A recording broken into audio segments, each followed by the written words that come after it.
guys, I thought I'd do a quick video. I thought about doing this video the other day. I went by the bookstore, which is one of my favorite places to hang out. Yes, I am, and will always be a nerd. But I have beefed up my nerdhood in my later life. First thing I did was had a junky car, changed a couple of timing belts, not on that car, on a couple of other cars, and did some engine work. I changed head gaskets, etc. So I got into tools, and now those tools are gathering dust because I got a relatively new car and got rid of the old ones. But I did find something great when I was out looking around. It's this. I found the Chris Hackett and Editors of Popular Science, the Big Book of Maker Skills.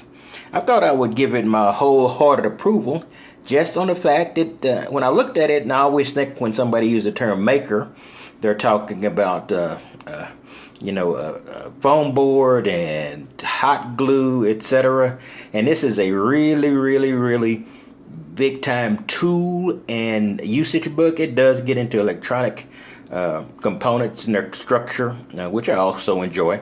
It's got over here. You see my couple of Dremel tools. I've got some more heavy duty tools before here, I guess, to some degree, cutting wheels and etc. A lot of different clamps, etc. down here.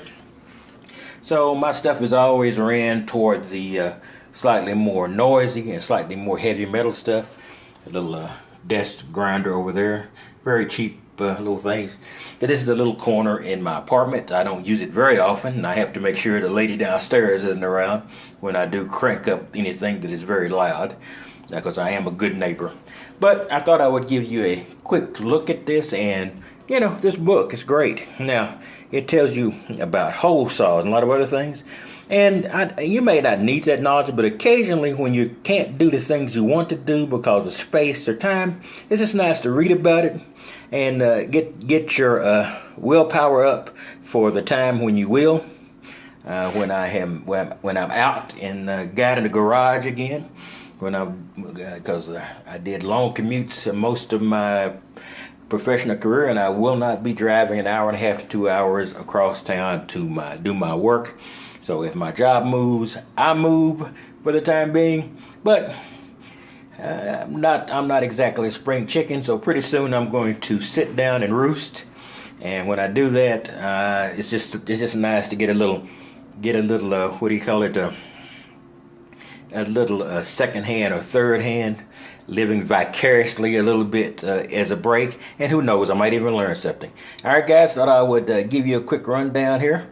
I have a social event, screws up my whole day. No, not really. I just got something I need to do this evening, and I will be out there at it later. So you guys have a wonderful day, and I will see you next time. I'm going out and pursuing my other hobby, which is the title Texas Tiger Digs of this tomorrow, and trying to go deeper and have a good time, guys. If you can't have a good time, read about a good time, and then have a good time later. Talk to you later.